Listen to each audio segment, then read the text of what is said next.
Hello, good morning everyone. My name is Alex and this is the first introduction video that I'm making for One Cat Foundation. We'll tell a little bit about who I am, how I come to where we live and why I have all these lions and where they come from. Just a short story and a little bit of our plans for the future. So I was born in Moscow, in Russia.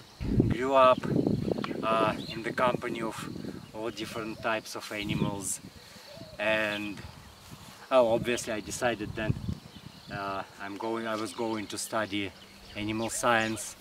So I became a university student and I graduated with my master's in zoology. So after that I was working in some biological institution before I actually moved here to South Africa. That happened seven years ago. So why exactly lions is because the age of about 12, when I first opened Joy Adamson's book about the lioness Elsa, and I was reading that and looking at those photos in the book, and I was actually fascinated about that interaction and trust between people and actually the apex predator.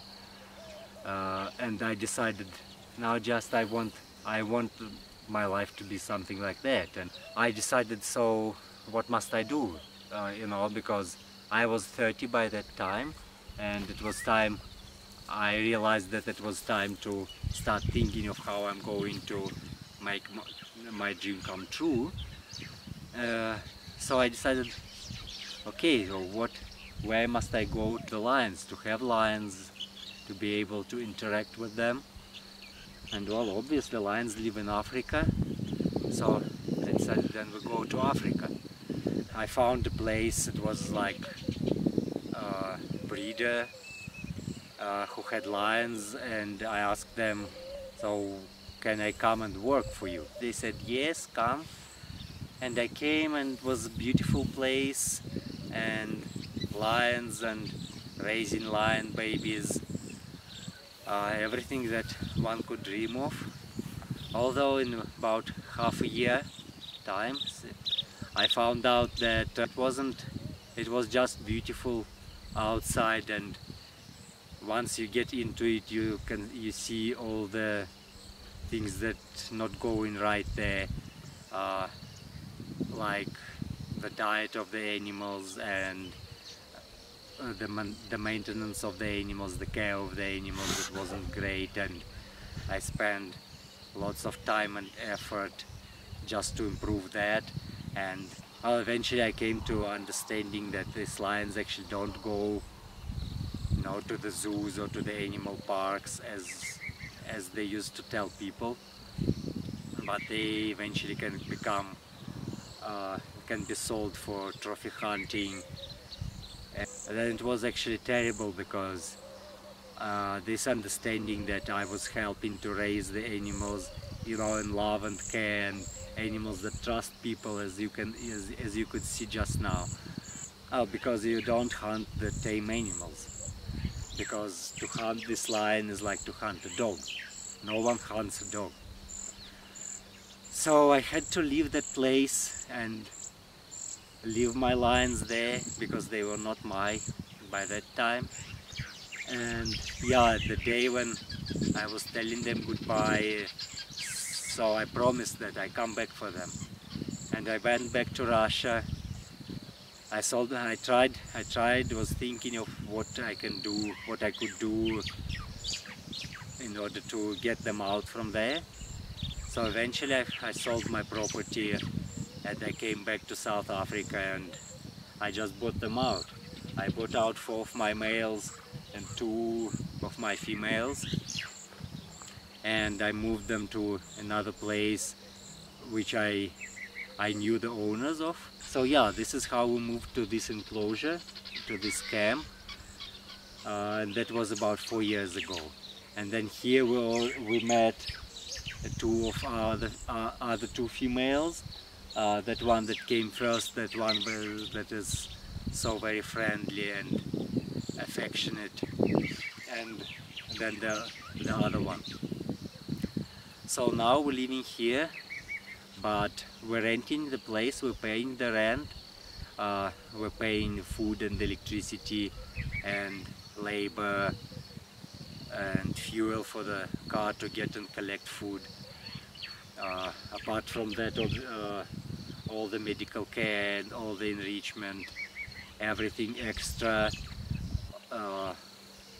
again is paid from my pocket. And now I work about 300 kilometers from my animals, and I only can come and visit them every second weekend.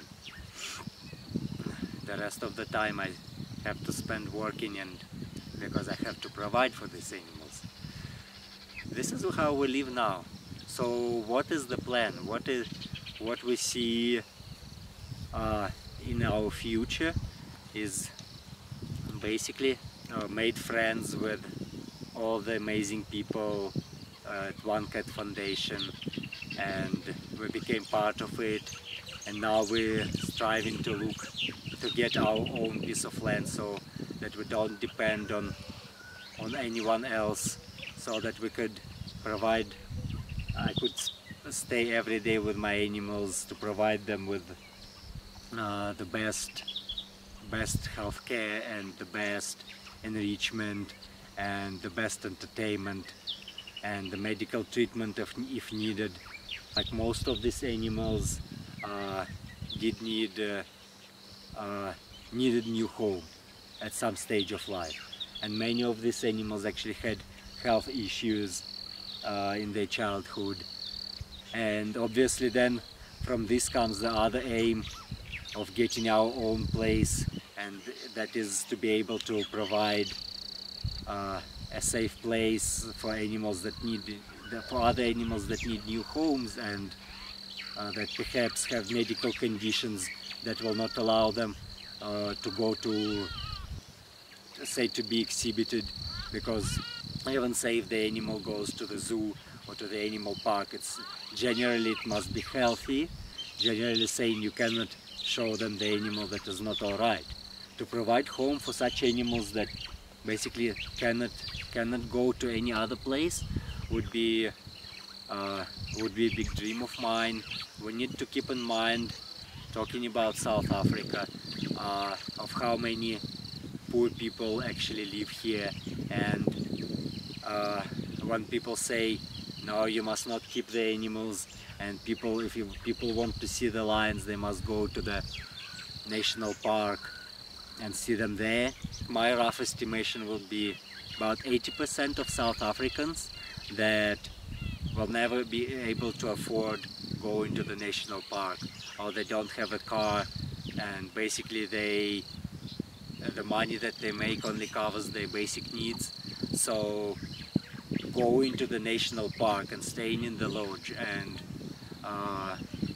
seeing the animals in their natural environment is a luxury that can only be afforded by some small percentage of people here in South Africa, and mainly is mainly aimed at people from the first world countries.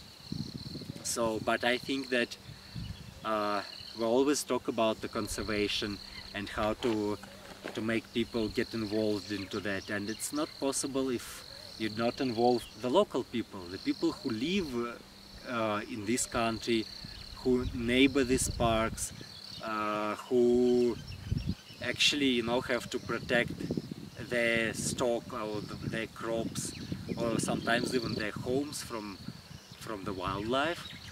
We cannot get them involved if they don't experience the animals. So this is why I believe that such parks in the countries like South Africa are extremely important, because you can get people, local people from the locations, people from townships, to come and see the animals. It would be amazing if the place that we're looking to start could provide like a charge-free experience for such people and have school groups that also could come and experience and see these animals, and let's say they could drive in this camp in a special vehicle and see these animals moving and walking and eating and interacting between themselves.